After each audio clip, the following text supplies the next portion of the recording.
এখানে ভয় ও ভয় ও ভূত দুটোই পাবে। নমস্কার, সকলকে স্বাগত জানিয়ে শুরু করছি পেচক্রের আরও একটি নতুন এপিসোড। আমি শুভ আছি তোমাদের সাথে। আজ পেচক্রের 45 নম্বর এপিসোড। আমরা দেখতে দেখতে অনেকগুলো এপিসোড পার করে আসলাম। তোমাদের সাপোর্ট না থাকলে আমরা হয়তো এত দূর আসতে পারতাম না। আরও অনেক দূর এগিয়ে যাওয়ার ইচ্ছা আছে তোমাদের হাত ধরে, তাই তোমরা সবাই আরও বেশি করে সাপোর্ট করো। আজ তোমাদের জন্য নিয়ে এসেছি একটা সত্যি ভৌতিক ঘটনা। ঘটনাটা একজনের কবরকে কেন্দ্র করে। আশা করছি ঘটনাটা তোমাদের ভালো লাগবে। যদি ভালো লাগে তাহলে অবশ্যই লাইক করে দিও, কমেন্ট করে দিও। আর যারা নতুন শুনছো তারা অবশ্যই কিন্তু চ্যানেলটিকে সাবস্ক্রাইব করে নিও। আর তোমাদের কাছেও যদি এই রকম কোনো ঘটনা থাকে তাহলে অবশ্যই আমাদেরকে পাঠিয়ে ফেলো দেরি না করে pechchakra23@gmail.com বা হোয়াটসঅ্যাপ করতে পারো আমাকে। হোয়াটসঅ্যাপ নাম্বার আমি আমার ভিডিওর ডেসক্রিপশন বক্সে দিয়ে রাখলাম।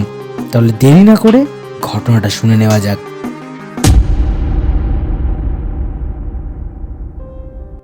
আমার এক বন্ধু শিবম গিয়েছিল তার পুরনো বাড়ি শ্রীপুরে। সেখান থেকে এসে সে আমাদের এই ঘটনাটি বলেছিল। ঘটনাটি ওই গ্রামের এক মাঝবয়সী লোককে নিয়ে। ওনার নাম ছিল মান্না মিয়া। ছিল বলছি কারণ লোকটা এখন জীবিত নেই। সে অনেক বছর আগের ঘটনা। মান্না মিয়া শ্রীপুরের স্থানীয় কেউ নন। বছর 5 আগে গ্রামে এসেছিলেন ঘুরতে ঘুরতে। এরপর গ্রামের লোক তাকে পছন্দ করে ফেলে। একটা ঘরও তুলে দেওয়া হয় তার জন্য। লোকটা খুবই মিশুকে প্রকৃতির ছিল। যে কোনো সাহায্যে তাকে ডাকলেই সাড়া দিত। গত 2009 সালের গরমকালের এক দুপুরে মারা যায় তিনি। লোকমুখে শোনা যায় ওই দিন বাজার করে এসে মান্না হঠাৎ করে অসুস্থ হয়ে পড়ে। বারবার বলতে থাকে রাস্তায় তার সাথে খুব খারাপ কিছু হয়েছে, কিন্তু সেই খারাপ কিছু যে কি তা সে পরিষ্কার করে বলতে পারেনি। তার লাশ সেই দিনই দাফন করে দেওয়া হয়।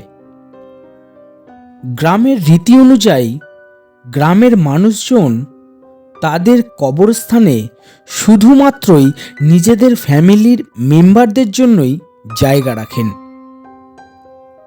মান্না মিয়ার সেই গ্রামে কোনো পরিচিত ছিল না, তাই তার কবর দেওয়া হয় রাস্তার পাশেই একটা বেল গাছের নিচে।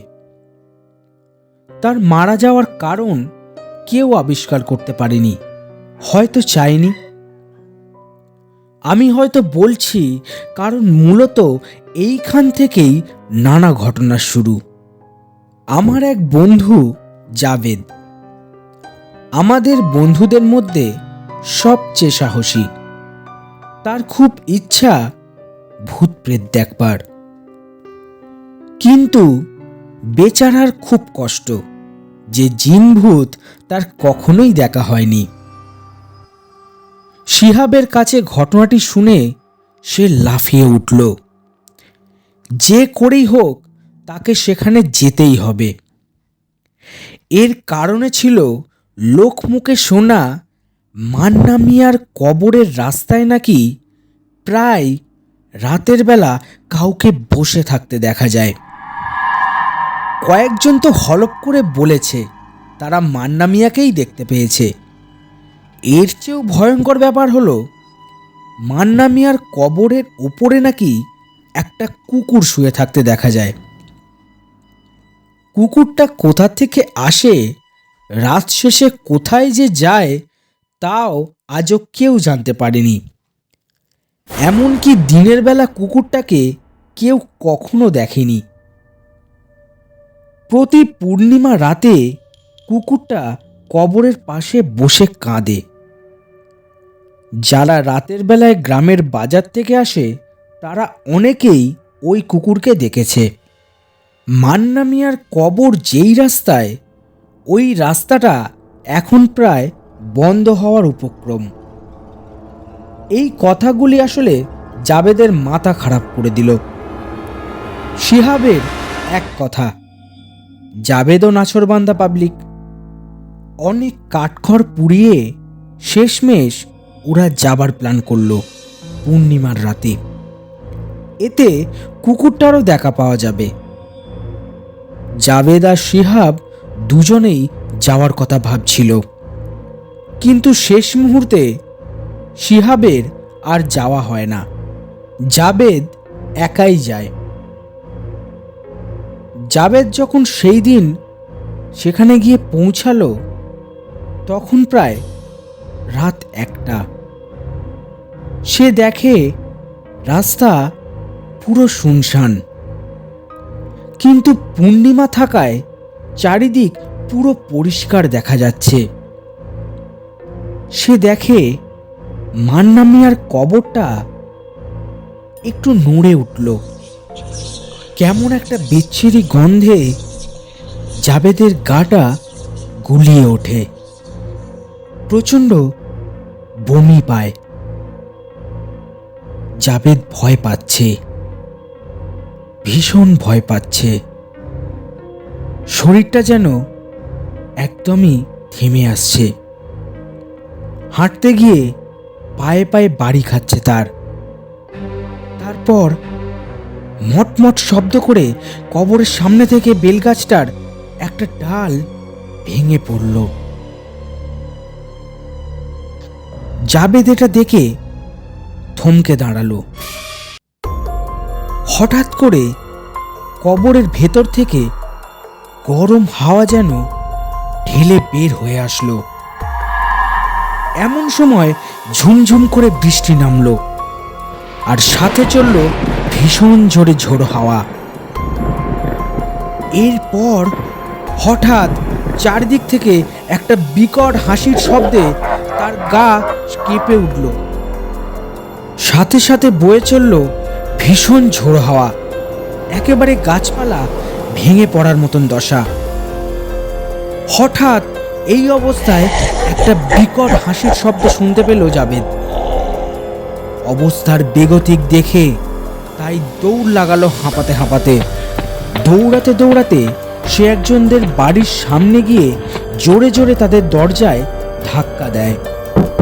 কিন্তু বেশি রাত হওয়ায় ঘুমিয়ে পড়েছে সবাই।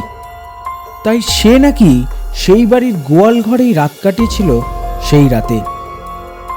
সারা রাত ওই গোয়াল ঘরে কাটিয়ে জ্বর এসে গিয়েছিল। সকালে বাড়ির মালিক তাকে দেখতে পেয়ে চোখে মুখে জল দিয়ে ঘুম ভাঙায়। ও তার বাড়ি কোথায় তা খোঁজ নেয়। তারপর তাকে বাড়ি পৌঁছে দেয়। এরপর থেকে জাবেদ আর কোনোদিন এই রকম ঘটনা ঘটানোর সাহস পায়নি।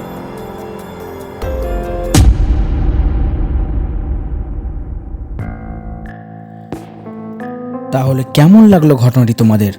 যদি ভালো লেগে থাকে তাহলে চটপট কমেন্ট করে ফেলো। আমাদের ঘটনাগুলি তোমাদের যদি ভালো লেগে থাকে তাহলে প্লিজ চ্যানেলটিকে সাবস্ক্রাইব করে ফেলো, আর বন্ধু বান্ধব আত্মীয় স্বজনদের সাথে শেয়ার করে ফেলো। আর হ্যাঁ, তোমাদের কাছেও যদি থেকে থাকে এই রকম ঘটনা, এই রকম ভয়ঙ্কর ঘটনা, তাহলে দেরি না করে আমাদেরকে পাঠিয়ে ফেলো। কি করে পাঠাবে? pechchakra23@gmail.com হয়তো পরবর্তী এপিসোডে তোমার পাঠানো ঘটনায় শোনানো হবে আমাদের পেচচক্রের আসরে। আর তোমরা যারা কমেন্ট করে আমাদেরকে সাপোর্ট করছো তাদেরকে অসংখ্য ধন্যবাদ আমাদের পাশে থাকবার জন্য। তোমরা এইভাবেই আমাদেরকে সাপোর্ট করো, পেচচক্রকে আরও বড় হতে সাহায্য করো। তাহলে আজকের এপিসোডটা এইখানেই শেষ করছি। দেখা হচ্ছে পরবর্তী অন্য কোনো একটি এপিসোডে। ততক্ষণ ভালো থেকো, সুস্থ থেকো। নমস্কার।